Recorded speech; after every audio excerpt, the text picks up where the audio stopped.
행복한 안식일입니다. 오늘 첫 안식일 말씀을 어떤 것으로 해야 될까 고민했을까요? 안 했을까요? 어떻게 보면 그냥 안식일인데 새해 첫 안식일이라고 하니 다른 때보다 더 고민되었던 것은 사실입니다. 오늘 일상의 대쟁투에서 승리하는 2025년이라는 제목으로 여러분들과 함께 은혜를 나누고자 합니다. 2024년 상주하지 못하는 목회자가 교회를 겸임, 저는 담임이라는 말을 쓰는데 행정적으로는 겸임 하는 현실이 찾아온 해입니다. 순천 참빛교회에는. 저와 여러분 모두가 견디고 극복해야만 했던 부담감을 가지고 어떻게 보면 세상 시각을 보고 바라보자면 참 어려운 한 해를 보냈다라고 아마 생각되고 역사적으로 기록될 해라고 저는 생각합니다. 그러나 그랬습니까, 여러분들? 2024년 지나고 보니 하나님께서 그 어느 때보다 크신 은혜를 주셨던 것을 기억하면서 2025년도 주님의 은혜로 승리하게 될 것을 믿는 셋째 안식일이 되었으면 좋겠습니다. 사무엘상 17장 45절 47절 말씀입니다. 사무엘상 17장 45절로 47절 말씀입니다. 함께 읽도록 하겠습니다. 시작. 다윗이 블레셋 사람에게 이르되 너는 칼과 창과 단창으로 내게 나아오거니와 나는 만군의 여호와의 이름 곧 내가 모욕하는 이스라엘 군대의 하나님의 이름으로 내게 나아가노라. 오늘 여호와께서 너를 내 손에 넘기시리니 내가 너를 쳐서 내 목을 베고 블레셋 군대의 시체를 오늘 공중의 새와 땅의 들짐승에게 주어 온 땅으로 이스라엘의 하나님이 계신 줄 알게 하겠고 또 여호와의 구원하심이 칼과 창에 있지 아니함을 이 무리에게 알게 하리라. 전쟁은 여호와께 속한 것인즉 그가 너희를 우리 손에 넘기시리라.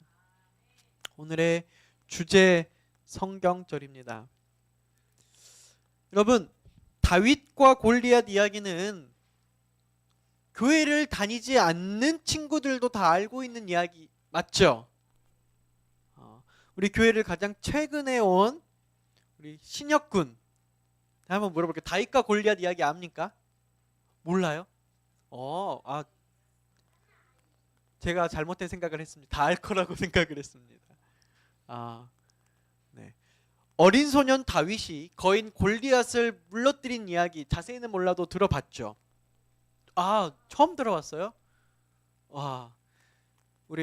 저도 좀 더 잘할 테니까 우리 패스파인더와 우리 어린이부 교사들이 우리 성경 이야기를 알려주는 이야기 저희들이 2025년 좀 더 함께 잘해보면 좋겠습니다. 그래서 그림을 준비했습니다. 아주 간단하게 설명을 할게요. 제가 이거 설명할 시간은 안 넣었는데 어린 소년 다윗이 이스라엘 백성 중에 한 양치는 목자 소년이었어요. 그런데 블레셋이란 나라와 싸우고 있는 도중에 한 40일간 대치를 하면서 그곳에 아주 큰 키가 크고 아주 용맹한 장군 이름이 누구? 골리앗이라고 하는 사람이 나와서 너네들 나랑 한번 붙자. 너희들과 나와 싸워서 너네들의 하나님이 그렇게 위대하다고 하는데 나와 한판 붙자 라고 하는데 이 덩치 큰 장수가 1대1로 붙자고 하니까 이스라엘 백성들이 군인들이 다 무서워 떨면서 나가지 못하고 있는데 다윗의 아버지가 이새가 아직 어려서 군인이 되지 않은 다윗에게 어린 소년 다윗에게 여러분들과 같은 다윗에게 형들에게 안부를 묻고 먹을 것을 전해주라고 갔는데 그 골리앗을 보고 하나님을 잘 믿는 다윗이 누가 우리 하나님의 이름을 모욕하지? 라고 하면서 당시 사울 왕이면서 군사령관에게 제 사울에게 내가 다윗과 싸우겠습니다. 아무도 싸우지 않으려고 할 때 말렸지만 그 용맹함을 보고 다윗이 이 골리앗 앞에 나와서 평소에 양을 지키는 사람으로서 이 사자나 곰이 오면은 이 물맷돌로 조약돌 던져서 물리치는 그 기술로 나와서 하나님의 이름으로 골리앗을 물리친 아주 유명한 이야기입니다. 이해됐죠? 네, 이런 이야기예요. 근데 이 다윗이 당시에 이 형님과 군인들과 그 왕이나 블레셋 사람들과 골리앗이 봤을 때 뭐 같았어요? 여기 써놨습니다. 세 글자로. 풋내기 같았어요, 여러분. 풋내기. 여러분 10대 청소년이 당대 최고의 장군과 그의 군사들과 그의 백성들에게 외치는 선전포고를 오늘 저희들이 본문 말씀으로 읽은 거예요. 도대체 이러한 믿음이 어디서 나왔을까요? 다윗은 어쩜 이렇게 용맹할 수 있었을까요?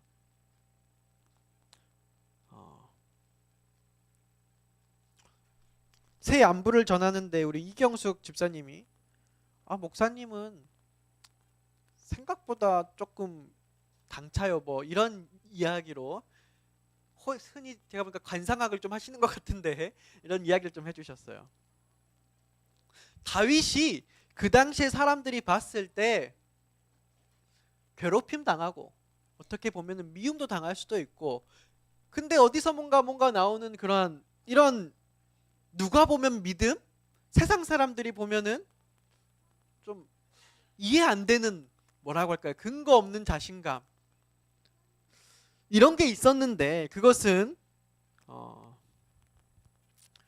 다윗이 성경 하나님의 말씀을 듣는 하나님의 사람이었고 우리가 이 다윗과 골리앗의 이야기를 읽었을 때 이것이 감동이 있는 이유는 우리가 성경을 읽고 있기 때문입니다.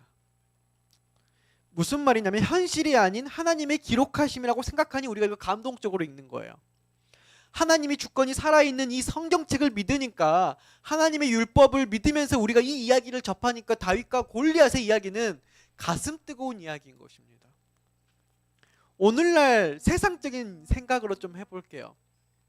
만약에 현실에서 이등병도 되지 않는 어떠한 소년이 혹은 이제 막 훈련병이 3스타, 4스타 혹은 대통령에게 혹은 이 별들에게 이런 용맹한 고백을 한다면 여러분 어떻게 생각하시겠습니까? 혹은 여기 오는 이런 학생들 같은 우리가 생각했을 때 아무것도 모르는 어린 아이들이 어쩌면 저처럼 여러분들에 비하면 자식벌밖에 되지 않는 이제 막 영적인 입장 아닙니다. 세상적인 관점으로 사회 초년생으로 목회를 시작하는 사람이 이 교회 안에서 제가 이 부패와 싸워서 하나님의 정의를 드높이겠습니다 라고 아주 혈기왕성하게 막 해본다고 한다면 하나님은 승리하십니다. 하나님을 욕되게 하는 모든 것과 제가 싸우겠습니다 라고 한다면 여러분 어떻게 생각되실 것 같아요?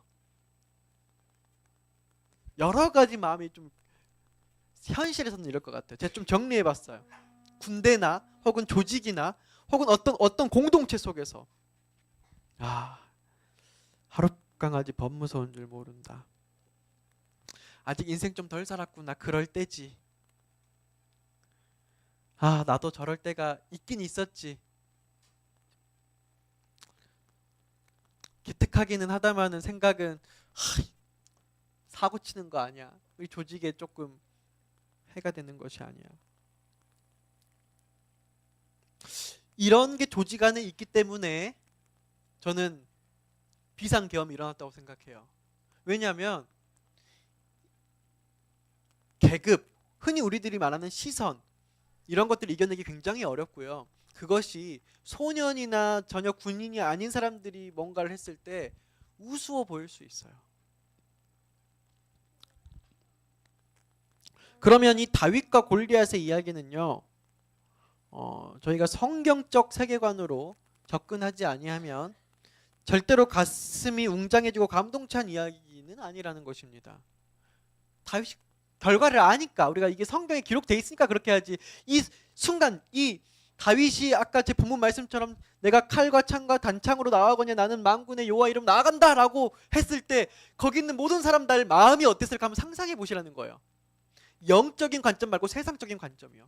저희들은 영적으로도 살아가지만 세상적으로 살아가잖아요. 그런 사람들이잖아요.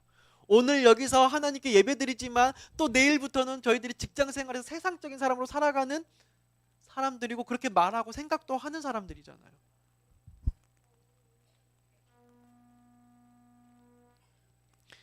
그런데 성경을 읽을 때는 이상하게 이 사무엘상 17장 가면 저희들이 감동을 받아요.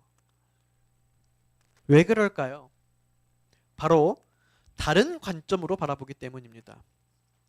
바라보기는 우리의 삶 속에서도 우리의 현실 속에서도 성경에서 느끼는 감동과 하나님의 은혜와 통치자의 권세가 가득 넘쳐나기를 간절히 바랍니다.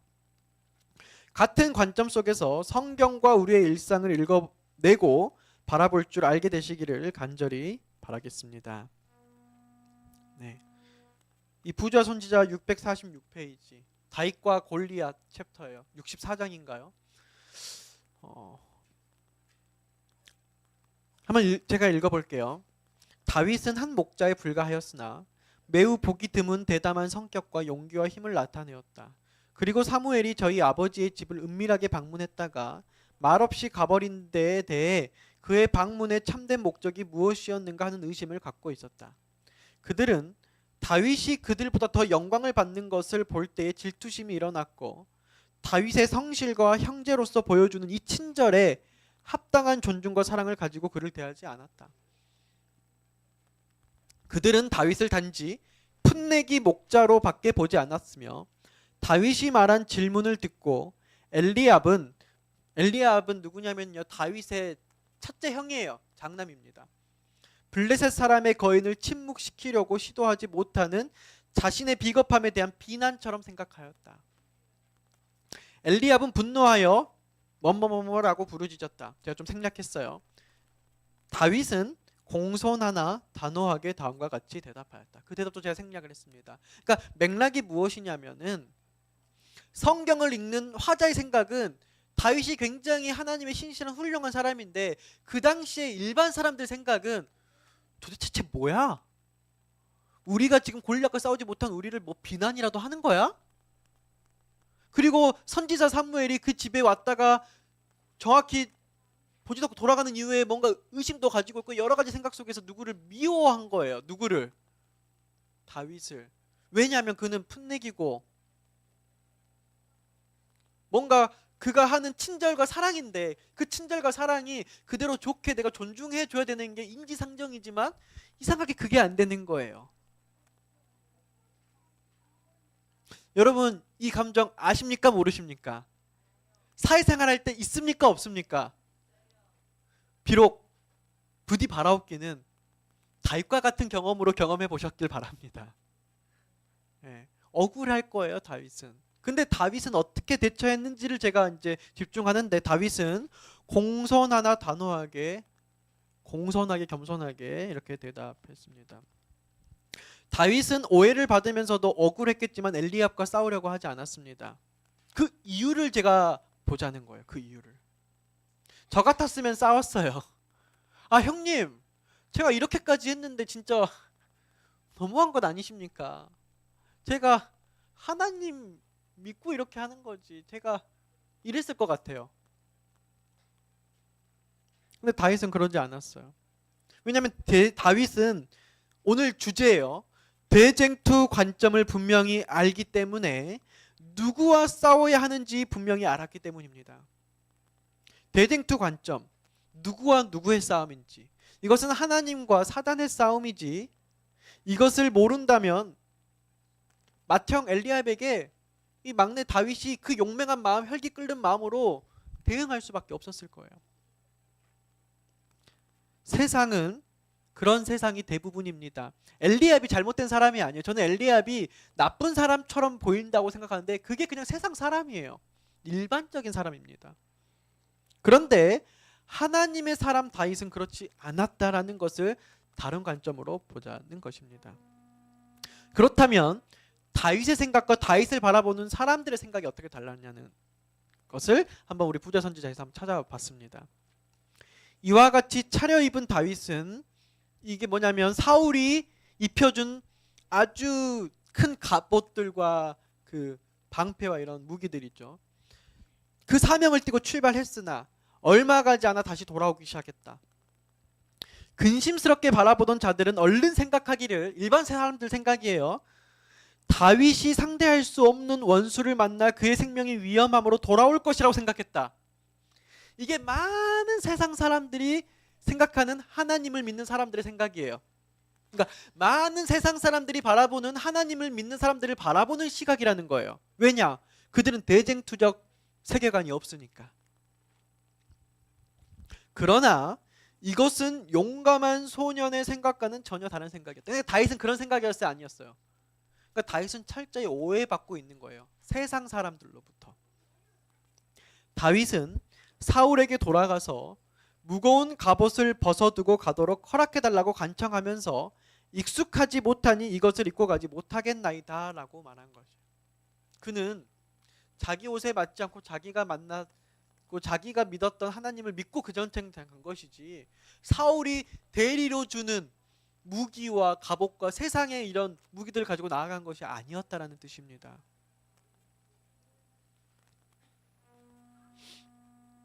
여러분, 성경은요 온통 전쟁 얘기입니다.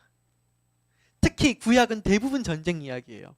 민족 간의 싸움, 집안끼리의 싸움, 가정 안에서의 싸움.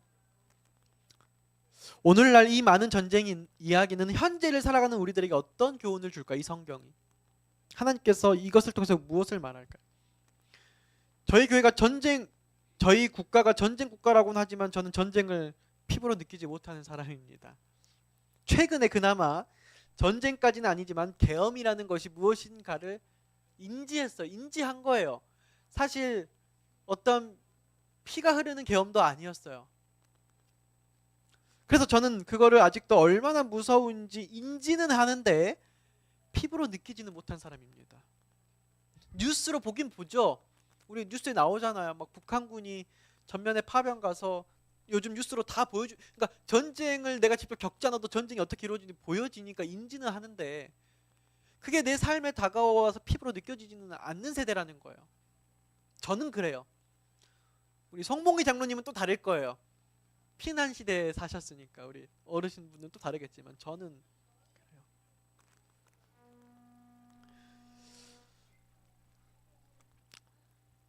어떤 한 현상 혹은 역사 혹은 기록을 바라볼 때 아무 의미 없이 바라보면 그것은 그냥 아무 의미 없는 일로 지나갑니다. 그러나 무엇이든 의미 있게 바라볼 때 그것은 의미 있는 새로운 해석을 가지고 오게 되는 거죠. 우리는 성경을 기독교적 세계관으로 바라보고 해석합니다. 특별히 우리 제7일 안식일 예수 재림교회는 대쟁투사관적 세계관으로 바라봅니다. 그렇지 않다면 이 구약책은요 그저 역사책 혹은 문학책 정도의 전공 분야가 아니라면 아무 의미 없는 책일 수도 있습니다. 우리 이경숙 집사님은 제가 알기로 오늘 2번이나 언급해서 굉장히 죄송해요. 이게 쏠리면 안 되는데 지금 준비한 건 아니고 애드리브입니다. 애드리브라고 해야 되나? 즉석으로 생각나는 이제 말인데 굉장히 책을 많이 읽으세요. 제가 보니까 엄청 책 박사예요. 제가 보니까 책 박사들이 더 있는데 일부러 제가 우리 이경숙 집사님 얘기를 하는 거는 제가 만났을 때 이경숙 집사님은 그저 문학책이나 역사책처럼 책을 읽은 사람처럼 제가 좀 생각은 했습니다. 100%는 아니겠지만 워낙 책을 좋아해서 하나의 교양서적으로. 근데 점점 그런 책이 아니라 하나님의 말씀의 책으로 읽는 과정 중에 있다고 저는 지금 생각이 들어요. 우리가 성경책을 어떤 관점으로 읽는지도 굉장히 중요해요. 세상에 신앙을 하지 않는 여러 똑똑한 책을 좋아하는 사람들은 성경을 10독 이상한 사람도 굉장히 많이 있습니다. 그렇다고 그것이 다 신앙심으로 오는 것은 아니에요. 그런데 우리는 그만큼 책벌레도 아니고 그렇게 학자도 아니지만 기독교적 세계관, 대쟁투적 세계관으로 성경을 읽기 때문에 성경이 오늘날 지금 나에게도 힘을 주고 소망을 주고 능력을 주는 그런 의미를 주는 살아있는 말씀이라고 하는 것이죠. 그래서 저와 여러분들은 어느 정도 일치된 세계관으로 성경을 해석하기 때문에 성경에서 똑같지는 않겠지만 비슷한 교훈을 많이 얻습니다. 마찬가지로 우리의 삶 속에 일어나는 모든 일들도 우리가 기독교적 세계관으로 해석하는 훈련을 한다면 매 순간순간 주님께서 주시는 교훈 속에서 살 수 있게 되는 것입니다. 여러분, 오늘 아침에 잠을 더 자고 싶다? 오늘 안식일 아침인데 새 아침부터 지각하면 되나? 이런 생각이 든다. 이것도 뭐입니까? 전쟁 중이라는 뜻입니다. 오늘 아침에 감정이 상해서 집사람에게 혹은 내 누구 지인에게 날카로운 말을 했다. 에이, 부부끼리 다 그런 거 아니야? 살다 보면 뭐 그럴 수 있는 거 아니야? 라고 생각할 수도 있지만 이것도 뭡니까? 전쟁 중이라는 뜻입니다. 새해 첫 주말인데 가족들과 시간을 보내야지, 누구 약속이 있는데, 어떤 행사가 있는데, 이건 현대인들의 당연한 생각입니까? 이것도 전쟁 중이라는 것입니다. 우리의 일상 속에서 나타나고 일어나는 모든 사건과 생각들이 다 전쟁 중이라는 관점을 가지고 살아야 한다는 것입니다. 전쟁 중. 성경의 많은 전쟁 이야기가 우리 삶에 비추는 관점은 우리의 역사와 각자의 삶 모두 선과 악의 전쟁들이라는 것이죠. 이것을 아는 것이 매우 중요해요. 그래서 우리에게는 선악의 대쟁투 속에서 구속의 경륜을 발견하고, 그래서 각 시대의 대쟁투라는 애언의 선물이 이 교회에 주어진 것이라는 것이죠. 그래서 우리 교회에만 이런 전쟁 중이라는 선과 악이 과거부터 또 앞으로 전쟁 중이고 결국 누가 이긴다고요? 미가엘 예수님이 이긴다는 그런 각본 있는 전쟁 중인 사실을 우리가 살아가는 거예요. 그러니까 전쟁 중이면 잊으면 안 돼요. 근데 하나님께서 감사한 건 복음으로 누가 이긴다는 걸 알려주셨어요. 내가 이긴다. 나를 믿는 너희들이 구원받고 승리한다. 더 직접적으로 설명하면 창세기 3장부터 시작된 아담과 하와의 범죄 이후에 인류는 어떤 상황이냐면, 전 인류를 멸망에 빠지게 하고자 하는 사단과 그 인류를 구원하고자 하시는 선한 하나님의 전쟁 상황. 이것을 다 말해주는 책이 이 책이에요. 그래서 여러분, 2025년에 저희들이 바쁘지만요, 꼭 성경책과 이 예언의 신을 저희들이 함께 독서할 수 있는 저희들이었으면 좋겠습니다.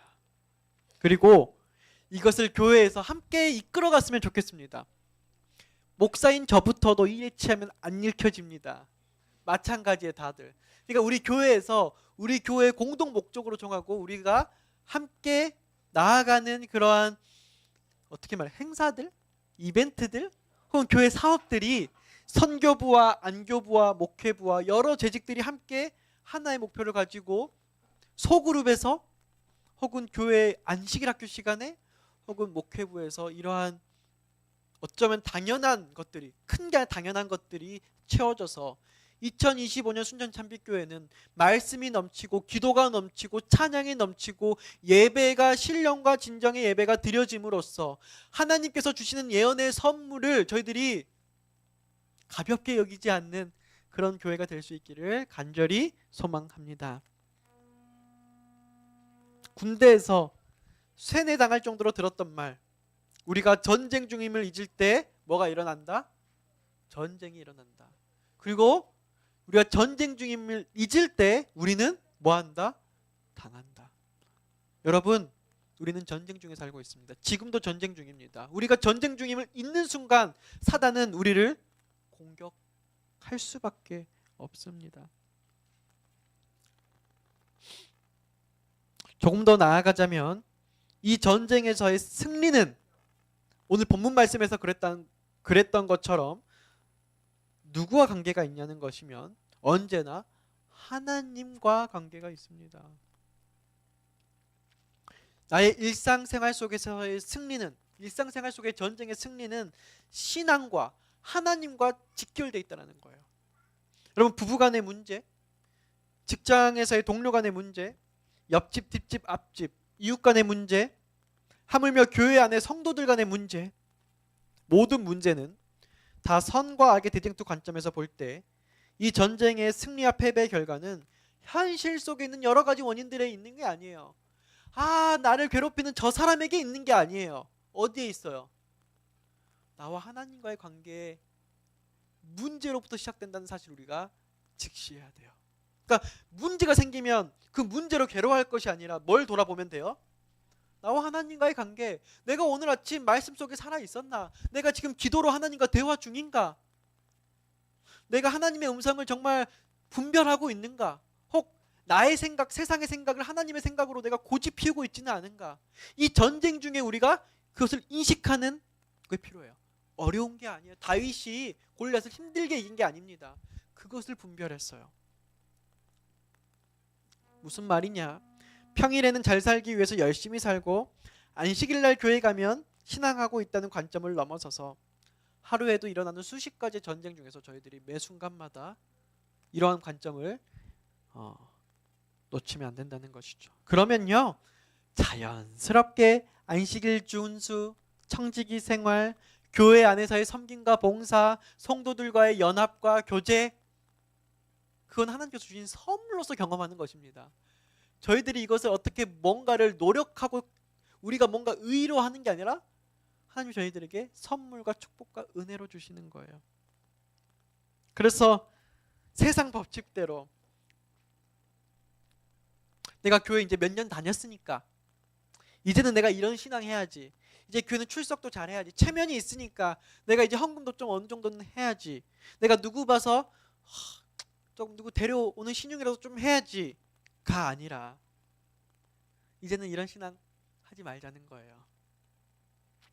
안식일에 교회에 와서는 높은 수준의 신앙인, 일상생활에서는 세상 사람, 그런 눈속이 많은 신앙생활 하나님께서는 기쁘게 받으시지 않습니다.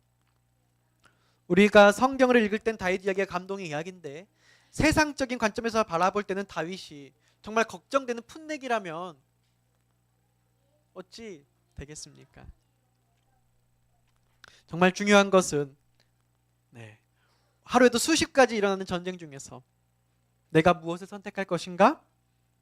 내가 하나님을 내 안에 성령 충만하게 모실 마음으로 준비를 할 것인가? 아니면 내가 하나님과 잠깐 떨어져 있기로 결심할 것인가?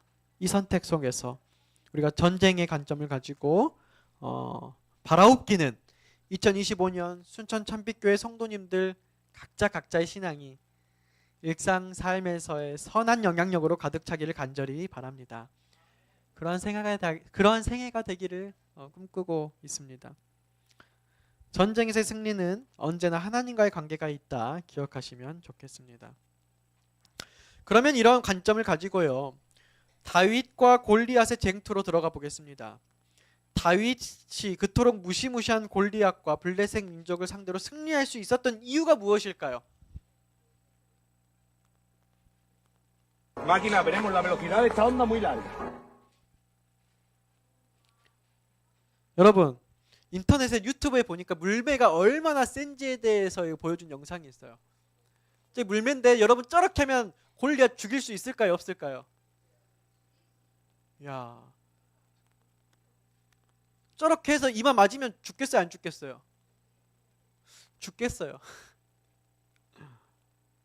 근데 저는 이 영상이 보여주고자 하는 말이, 봐봐, 성경이 거짓말이 아니야. 다윗이 이렇게 물매를 돌아가면서 이렇게 연습해서 저 정도로 하면 골리앗 왜 못 죽겠어? 물매가 이렇게 센 무기라니까 라고 말하는 것처럼 저는 느껴져요.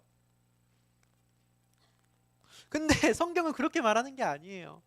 우리 인간은 자꾸만 하나님이 말씀하신 것을 인간이 어떻게 인간의 능력으로 그걸 했는지를 증명하려고 하는데, 다윗이 이렇게 했는지 안 했는지 제가 잘 모르겠지만 다윗은 하나님께서 함께 하셔서 골리앗을 이긴 것인데, 우리는 자꾸 성경을 증명하기 위해서 어떻게 물맷돌로 사람을 죽일 수 있는지를 증명하려고 한다는 거예요. 그렇게 하다 보면 하나님이 집중되는 게 아니라 환경과 사람이 집중되게 돼요. 아, 올해는 분명 어려운 일이 있었지만 이러한 어떤 환경 때문에 승리한 거지.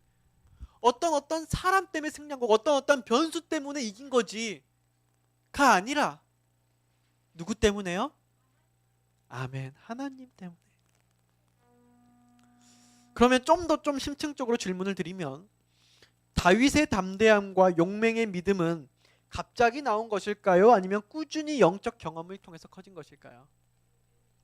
여러분, 환란의 때가 오면 저희들이 모두가 시험 받을 것일진데 그때의 믿음이 갑자기 나올까요? 아니면 언제부터 이렇게 성장하게 될까요?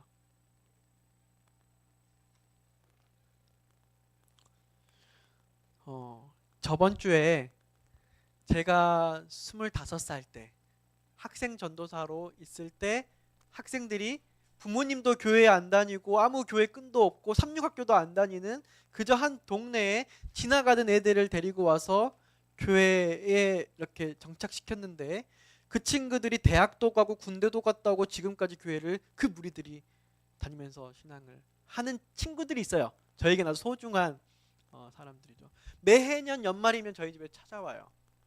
이렇게. 그래서 제가 얘기를 해봤어요. 그때 과거로 돌이켜 봤는데 제가 그 친구들을 만난 게 그 친구들 고3 끝나고 저는 그 해 사역을 마쳤거든요. 그러니까 11월 말쯤 수능이 끝났을 텐데 11월, 12월, 1월, 2월 본 거예요. 근데 우리는 생각이 한 2년, 3년은 본 것 같아요. 우리가 그렇게 조금 봤다고요? 목사님, 전도사님 말이래요. 이런 친구들이에요. 부모님도 교회 안 다니고요. 교회 끈도 없이 동네에서 그냥 너네 우리 교회에 와 라면 끓여줄게 해서 불러서 하루 보고 이틀 보고 이런 했던 애들이 금방 빠져나갈 줄 알았더니 군대를 갔다 오고 직장생활 하면서도 교회에 계속 이렇게 오는 그 교회는 그 친구들 때문에 다음 세대로의 전환이 이루어져 버렸어요. 그 자녀들은 다 떠나버렸는데 객지로. 그런 친구들이 이 교회 저 교회 조금 있어요. 보니까 하면서 목사님 왜 이렇게 살아요라는 질문을 꼭 해요 학생들이. 그럼 제가 이제 제 살아온 이야기를 이렇게 딱 그냥 얘기해 보면요. 난 몰라. 나는 내가 특별하게 살지 않는데 그냥 이렇게 살면 목사님 살아온 이야기를 들어보니 왜 그렇게 사는지 알겠네. 한 친구의 답변이었어요. 세상에는 여러 가지 사람이 있고요. 하나님의 말씀을 살고 있는 그 가정과 그 교회에 나온 사람들이 있어요. 그 사람들이 세상과 구별되지 않게 그냥 자연스럽게 산다면요. 세상 사람들에게 다르게 보일 수밖에 없어요. 처음에는 이상해요. 처음엔 왜 그래지? 왜 손해보지? 라고 할 수 있어요. 그런데 그냥 그 사람에게는 그렇게 사는 게 당연한 거예요.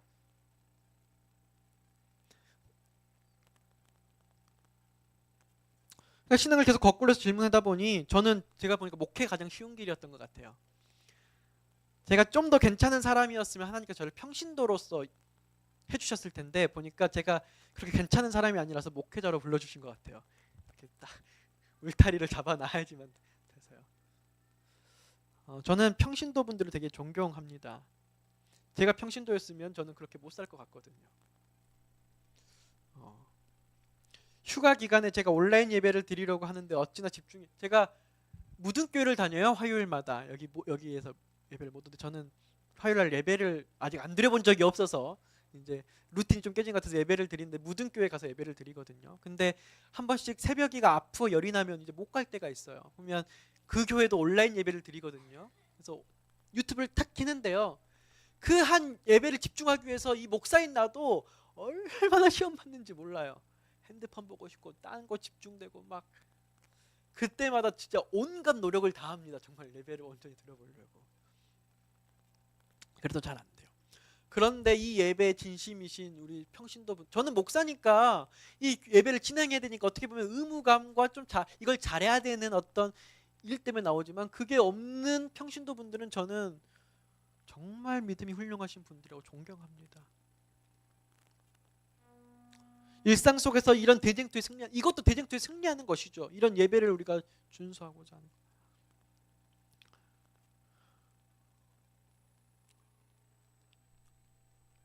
그렇다면 저랑은 비교할 수 없는, 저는 다윗과 같은 상황이라면 골리앗을 상대로 그런 말 못했을 거예요.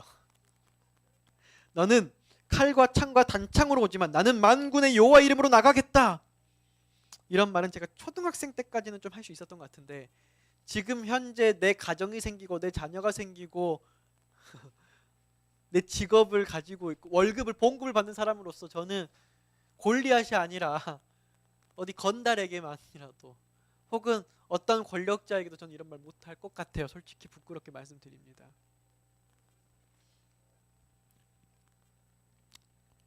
그렇다면 다시 저랑은 비교할 수 없는 용맹함을 가진 신앙인 다윗은 언제부터 그런 믿음이 자라고 시작했는지 볼게요. 당시 다윗은 모두가 대치 중일 때 혼자서 양을 치고 있었습니다. 그 블레셋 사람이 40일을 조석으로 아침 저녁으로 나와서 몸을 나타내었더라. 이러한 대치 기간에 다윗은 어디 있었을까요? 다윗은 사울에게로 왕래하며 베들레헴에서 그의 아버지의 양을 칠 때에, 사무엘상 17장 20절, 다윗이 아침에 일찍 일어나서 양을 지키는 자에게 맡기고 이새가 명령한 대로 가지고 가서 진영에 이른즉 마침 군대가 전쟁에 나와서 싸우려고 고함치며. 모두가 대치 기간에 있을 때 다윗은 홀로 광야에서 양을 치는 일을 하고 있었습니다. 다윗은 특별한 상황에 마주하기 전에 일상생활을 하고 있었어요. 다윗의 승리는 그가 아무도 보지 않았던 홀로 있었던 시간을 어떻게 보내는지가 결정적인 요인을 제공한 것입니다. 그러니까 교회에 와서 무슨 일을 할 때 결정짓는 게 아니라 교회에 오기 전에 내가 혼자 신앙할 때, 혼자 세상에 있을 때, 혼자 있을 때 어떻게 살았는지가 정해준다는 거예요. 우리는 직장 생활을 할 때나 농사를 지을 때나 하나님의 기관에서 주어진 일을 할 때나 아이들을 가르칠 때나 물건을 판매할 때나 하물며 목회하는 일을 할 때나 언제나 하나님을 위해서 하나님이 보시기에 합당하게 모든 순간을 선택해야 합니다. 그게 전쟁이에요. 특별히 일상 중에 하나인 자녀 키우는 일, 반드시 부모 중에 한 분은 우리 가정이, 내 자식이 이익과 손해의 순간에 반드시 손해보면서 행복함을 경험하는 믿음의 승리를 보여주는 것은 자식이 신앙을 하는 데 있어서 매우 중요한 일상의 승리를 경험시켜주는 것입니다. 교회에서는 하나님의 말씀을 가르치는데 일상생활에서의 부모가 내가 손해보지 않으려고 그러고 내 이기심을 위해서, 내 이익을 위해서 싸우는 모습, 때로는 말씀과 행치되지 않은 모습을 내 자녀들이 본다면 승리하기 쉽지 않습니다. 남들은 오해하고 못 볼 수 있는데 자녀들은 부모를 보통 오해하지 않아요. 오해할 수도 있겠지만 대부분. 자녀들은 우리 아버지 어머니가 교회에서 장로로, 집사로, 목사로 무슨 말 하는지 다 듣고 있고요. 또 행동을 어떻게 하는지 다 구별할 수 있습니다. 제가 영상이 있는데 자식 자랑 같아서 안 보네요. 새벽이가 한 2분 이상 설교처럼 하는 게 있어요. 마이크를 잡고 집에서 듣는데 어떻게 이 아이가 이런 말을 하지? 하나님은 기도하는 사람을 사랑합니다. 하나님은 십자가에서 죄를 위해 돌아가신, 이런 말을 한 2분 이상 쉬지 않고 말하더라고요. 설교처럼. 저희 집사람 영상을 찍었는데 제가 그걸 보고 나보다 낫다는 생각이 들었어요. 아니, 설교 수준이 정말 대단해요. 제가 봤을 때. 이게 뭐냐면 귀에서 그냥 계속 다니면서 그냥 듣는 거예요. 듣는 거, 아이들이. 근데 아이들은 다 알고 있어요. 그러니까 이게 그냥 제가 보니까 수준 높은 복음인데 내가 그렇게 살지 못한 모습을 똑같이 보여주고 있을 수 있다라는 생각을 하는 거죠. 이스라엘 군대의 부정적 영향에서 벗어나 있는 시간에 사울과 온 이스라엘 블레셋 사람이 이 말을 듣고 크게 놀라 두려워하였느니라. 이스라엘 모든 사람이 그 사람을 보고 심히 두려워하여 그 앞에서 도망하며. 이스라엘 군대의 부정적 영향에서 그는 벗어나 있었어요. 세상의 시각에서 벗어나 있었어요. 세상의 모든 공포와, 그러면 그 선택이 구체적인 어떤 선택인가 두 가지로 정리해 보겠습니다. 이스라엘의 군대의 부정적인 영향에서 벗어나 있는 시간. 당시에 사울과 온 이스라엘 모든 사람이 두려워했다고 했습니다. 몇 명은 두려워하지 않았고 몇 명은 두려워한 게 아니라 정말로 이 40일 대치 기간 동안 골리앗과 싸워서 이길 수 있는 사람이 다윗밖에 없었을까요? 아니죠. 누구든지 믿음 있게 나아간다면 하나님께서는 누구에게나 다윗과 동일한 승리 경험을 안겨주셨을 것입니다. 그러나 그곳에는 모두가 두려워하는 사람밖에 없었습니다. 여러분, 요즘에 어떤 세상입니까? 돈을 무서워하는 세상입니다. 모두가 돈 앞에 벌벌 떨어요. 또 어떤 세상입니까? 모두가 질병 앞에 무서워하는 세상입니다. 모두가 코로나 앞에 벌벌 떠는 것을 우리가 지켜보고 경험했습니다. 여러분들, 이게 지나가니까 별거 아니라고 하지만 몇 년 전에 우리는 이것 때문에 교회 문도 닫았고요. 일상생활을 못했고요. 경제가 마비됐고요. 코로나? 그거 별거 아니야 라고 했던 그 당시에 우리 수석 장로님이요. 난 이길 수 있어. 하나님 있는데 뭐 이렇게 코로나가 이제 막 시작될 말했는데요. 코로나가 딱 무한의배 확진자가 딱 한 명 나오니까 그때부터 밖을 나오시질 않아요. 이게 우리들의, 장로님 제가 비하하는 게 아니에요. 그게 우리들이었다는 걸 제가 그냥 하나의 대표성으로 말해주는 거예요. 제가 그때 코로나 걸렸거든요. 제 교인들에게 상당히 이쁨 받았어요. 근데 교인들이 그 순간 아주 일시적이지만 도대체 저 목사님 어디 가서 얼마 온 거야? 라는 그 눈빛, 특히 할머니들 우리 손자 울면 어떡해라는 이 느낌, 와, 이 느낌 저 좀 충격이었습니다. 지나갔지만, 이해하지만 그 정도로 세상은 우리를 벌벌 떨게 해요. 우리 사회를 굉장히 혼란시키고 우리의 연합을 파괴시키고 경제와 국가 온 마비를 시키는 거예요. 질병이 또는 경제가. 세상이 주는 공포는 무섭습니다. 얼마나 이 당시에 이 이스라엘 사람들이 불안했는지 몰라요. 제 초등학교 때요. 초등학교 때 어느 날 갑자기 저희 동네 괴담이 퍼지기 시작했어요. 빨간 마스크라는 귀신이 밤 8시가 되면 집 밖으로 나온 학생들을 다 죽여버린다는 거죠. 그 빨간 마스크가 순천에서 이제는 벌교로 와서 이제 내일이면 조성, 모레면 예당에 온다는 거예요. 그 다음 보성으로 이렇게 간다는 거예요. 혹시 들어보셨습니까? 아, 진짜요? 그래, 그 괴담이 순천에서 예당 저기까지 돌아왔어요. 얼마나 무서워가지고 당시에 제가 그래도 자존심 있어서 깡도 하고 좀 있는 애 학생이었고, 어렸을 때요. 친구들하고 나가자. 그 밤 8시 나갔는데요. 고양이가 양 하고 지나가니까 무서워갖고 집에 들어와요. 진짜 빨간 마스크가 너무 무서웠어요. 그때에. 죽을 수 있잖아요. 세상이 우리에게 이런 공포를 줍니다, 여러분. 실제로 공포의 두려움을 떠는 게 잘못된 게 아니에요. 인간이라면 당연한 거예요. 우리는 신앙생활을 하면서 사단이 주는 공포로 벗어날 필요가 있어요. 왜냐하면 나는 너무나도 연약하기 때문입니다. 세상이 주는 공포감으로 해방되어 성경이 주는 예수님의 약속과 복음을 혼자 생각할 시간이 많이 있어야 합니다. 그리고 그것이 다윗의 일상이 되었던 것처럼 그것이 우리 일상이 되어야 하고요. 그래야 환난의 때에 목숨 걸고 안식을 준수도 저희들이 할 수 있는 것입니다. 여러분, 일요일 휴업령 때는요, 도망갈 준비를 미리 해놓고 도망갈 때가 아니라요, 일요일 휴업령이 떨어지면 우리는 죽으면 됩니다. 그게 일요일 휴업령의 준비예요. 저희들이 잘못 생각하고 있는 게 아니라 우리가 막 시골로 도망가고 막 피하려고 그러는데요, 일요일 휴업령이 떨어지면 나는 하나님의 사람이다, 죽으면 죽으리라 하면 그게 이제 사는 것입니다. 여러분, 막 하는 게 진짜 신앙이 아니에요. 저는 정말 이게 잘 안 될 때로 자발적 자가 격리를 하라고 말씀드리고 싶습니다. 우리가 감기 오고 기침이 오면 사람들과 좀 거리를 두고 좀 나만의 시간을 갖잖아요. 치료하려고. 영적으로 우리가 질병이 오고 불안함이 오고 고통이 오면은요, 이런 연수원, 저는 연수원에 가면 진짜 많이 회복하고 와요. 좀 먼 게 좀 아쉬워요, 이 연수원이. 그리고 요즘 목회에 나와서는 이런 시간이 없는 게 저에게 너무나 고통스럽습니다. 제가 그전 교회에서 가졌던 핵심 사업 중에 하나 해보고 싶은 사업인데, 우리 교인 전 교인이 함께 재림연수원 가는 거예요. 휴가 쓰고. 맨날 휴가 때 놀러 가는 것도 중요하지만 몇 년에 한 번씩은 우리가 같이 연수원 들어가서 그냥 하나님 말씀에 푹 젖어서 한 일주일 갔다 오는 거예요. 그러면 이 교회 성장하지 않을까요? 이런 격리 기간이 필요한 거죠, 세상으로부터. 그러면 세상에 영향력을 주어 승리를 전할 수 있는 거죠. 다윗이 그 당시에 승리를 했던 것처럼. 성경적 관점으로 세상에 영향력을 줄 수 있는 사람이 되는 것입니다. 그런 저와 여러분들이 되는 2025년 되기를 간절히 바랍니다. 다윗이 가졌던 일상에서의 신앙은 참으로 하나님의 영향 속에 있었던 시간들이었습니다. 부조와 선지자의 다윗은 들에 있는 그의 양떼에게로 돌아가서 마음과 태도의 단순함을 유지하기를 계속하였다.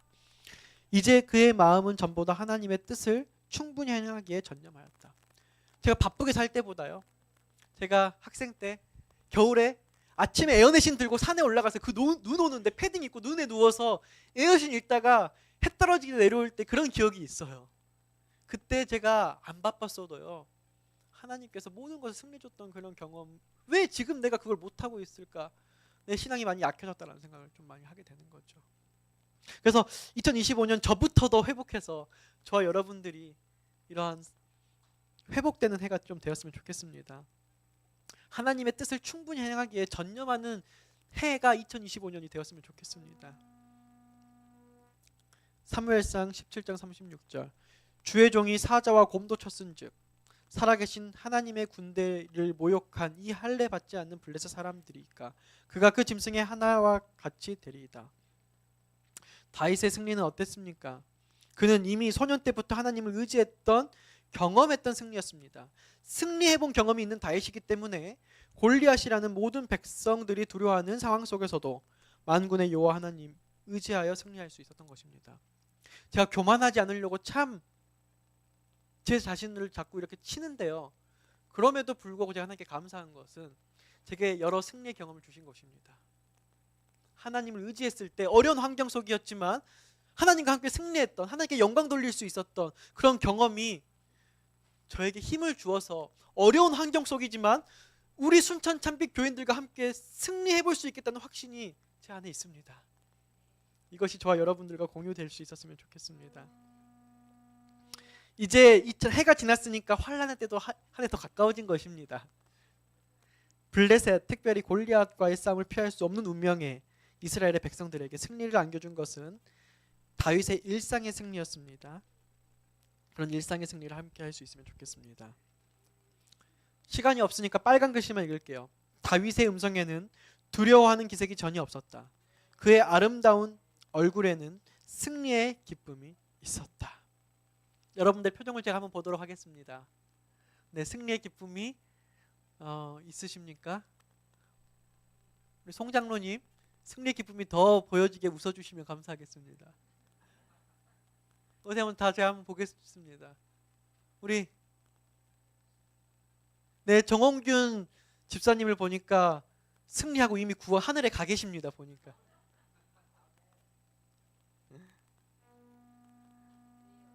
네, 말씀을 정리하면서 2025년 일상과 교회에서의 신앙이 다르지 않는 해가 되기를 바라면서, 교회에서만 승리하겠다는 착각은 새해부터 접고 우리가 함께 의지하여서 새해 승리를 맛보는 해가 되면 좋겠습니다.